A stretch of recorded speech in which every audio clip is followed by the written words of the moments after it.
दोस्तों, एक बार फिर मिशन टेक क्लासेज में आप सभी का स्वागत। आइए देखते हैं 15 इंपॉर्टेंट क्वेश्चन मशीन से संबंधित जो हर एग्जाम में लगभग पूछे जाते हैं। क्वेश्चन नंबर 1, इंडक्शन मोटर में स्लिप का मान आमतौर पर किस सीमा के बीच होता है? 0 और 1 के बीच, 1 और 2 के बीच, -1 और 0 के बीच, 0 और 100 के बीच। तो ऑप्शन नंबर 1 सही है, 0 और 1 के बीच। अब हम बात करते हैं क्वेश्चन नंबर 2।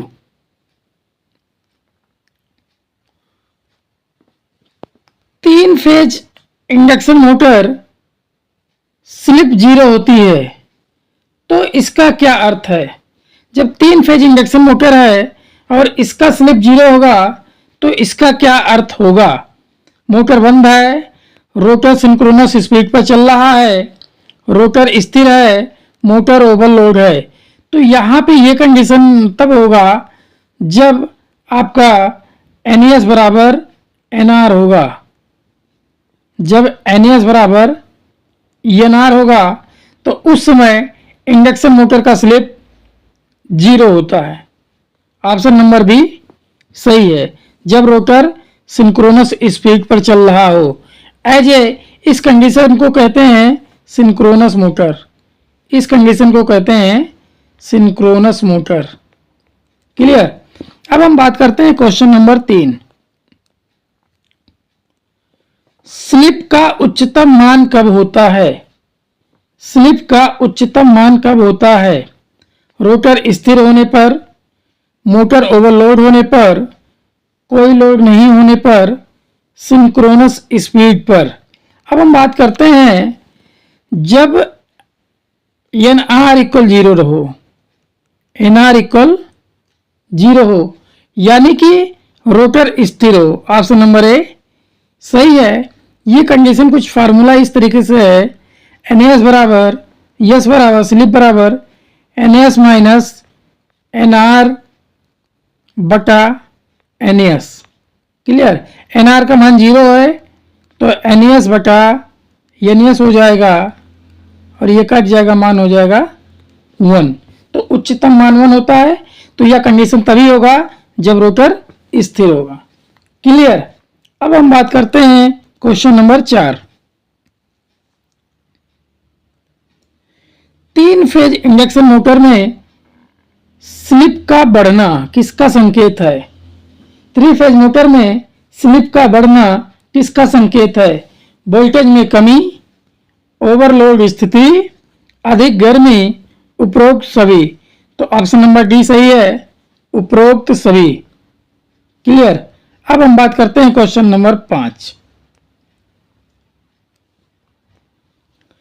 स्लिप बढ़ने पर मोटर के टार्क पर क्या प्रभाव पड़ता है? स्लिप का मान यदि बढ़ रहा है तो टार्क पे क्या प्रभाव पड़ेगा? टार्क घटता है, टार्क बढ़ता है, टार्क स्थिर रहता है, टार्क पर प्रभाव नहीं पड़ता। तो ये ऑप्शन नंबर बी सही है। जैसे जैसे स्लिप का मान बढ़ेगा वैसे वैसे टार्क का भी मान बढ़ेगा। क्लियर? अब हम बात करते हैं क्वेश्चन नंबर 6। 3 फेज मोटर में रोटर स्पीड घटने पर स्लिप का मान। अब देखिए NR का मान यदि घट रहा है, ध्यान दीजिएगा, NR का मान यदि घट रहा है तो फार्मूला जो होता है वो S बराबर होता है NS माइनस NR बटा NS। क्लियर? अब यदि NR का मान घटेगा, NR का मान घटेगा तो स्लिप का मान क्या होगा? बढ़ेगा। तो ऑप्शन नंबर ए सही है। क्लियर? ये बात समझ में आ रहा है ना? संभाल के रखिएगा, ये इंपॉर्टेंट बहुत फार्मूला है। अब हम बात करते हैं क्वेश्चन नंबर 7। यदि स्लिप का मान 100% है तो इसका क्या अर्थ है? रोटर स्थिर है, रोटर सिंक्रोनस स्पीड पर है, मोटर सामान्य रूप से काम कर रही है, मोटर फेल हो गई है। 100% स्लिप कब होगा? जब आपका NAS माइनस NR का मान 0 होगा बटा NAS गुणे 100। क्लियर? ये कट जाएगा, आ जाएगा स्लिप 100%। ये कंडीशन कब होगा? जब रोटर स्थिर होगा। ऑप्शन नंबर ए सही है। अब हम बात करते हैं क्वेश्चन नंबर 8।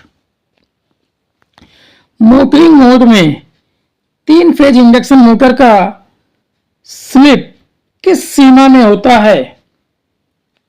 0 और 1 के बीच, 1 और 2 के बीच, 0 1 से अधिक। तो ऑप्शन नंबर ए सही है। 0 और 1 के बीच मोटरिंग मोड में स्लिप का मान होता है। क्लियर? अब बात करते हैं क्वेश्चन नंबर 9। इंडक्शन मोटर का जनरेटिंग मोड कब होता है?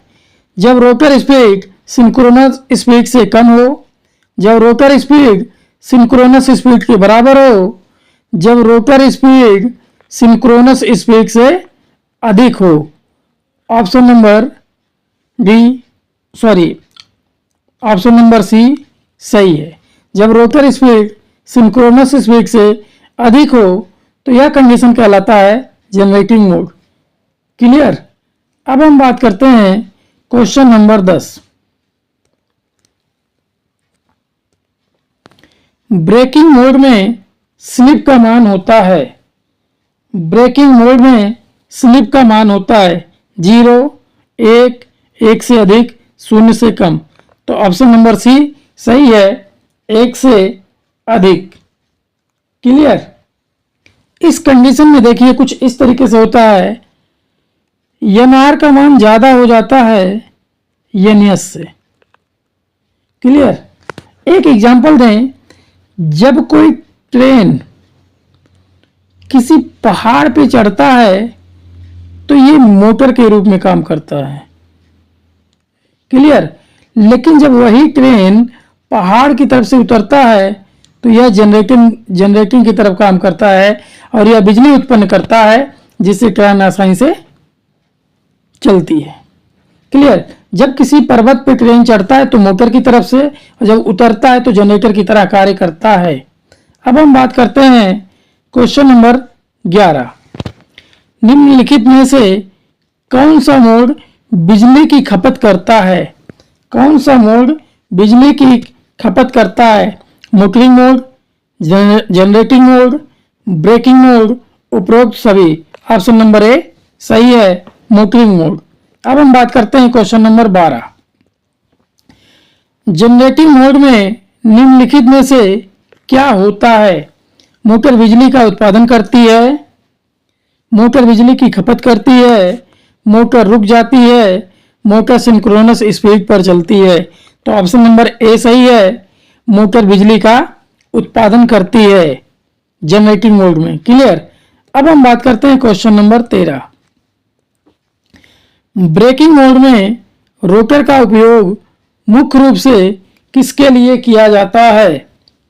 ऊर्जा की बचत के लिए, गतिशीलता को नियंत्रित करने के लिए, ओवर स्पीड को रोकने के लिए, दोनों बी और सी। ऑप्शन नंबर डी सही है, दोनों। क्लियर? अब हम बात करते हैं क्वेश्चन नंबर 14। ब्रेकिंग मोड में मोटर का स्लिप क्यों होता है? ब्रेकिंग मोड में मोटर का स्लिप क्यों होता है?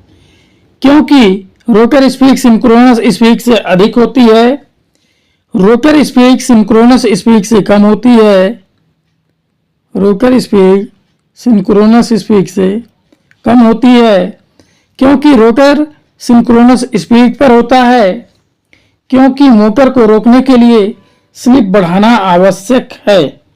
तो ऑप्शन नंबर बी सही है, NR का मान कम होगा NS से और यह ब्रेकिंग मोड कहलाएगा। क्लियर? अब हम बात करते हैं क्वेश्चन नंबर 15। मोटरिंग में जनरेटिंग मोड में जाने के लिए निम्नलिखित में से क्या आवश्यक है? यदि मिक्सर मोटर मोटरिंग मोड में चल रहा है, उसको जनरेटिंग मोड में ले जाना है तो क्या जरूरत पड़ेगा? वोल्टेज को घटाना, फ्रीक्वेंसी को बढ़ाना, रोटर की स्पीड को सिंक्रोनस स्पीड से अधिक करना, रोटर की स्पीड को सिंक्रोनस स्पीड से अधिक करना, रोटर की स्पीड को सिंक्रोनस स्पीड से कम करना। तो ऑप्शन नंबर सी सही है। एनआर का मान एनएस से ज़्यादा होगा तब मोटरिंग मोड से जनरेटिंग मोड में जाएगा। क्लियर? इस तरीके से वीडियो पाना है तो चैनल को लाइक करें, सब्सक्राइब करें, शेयर करना ना भूलें। थैंक यू, धन्यवाद।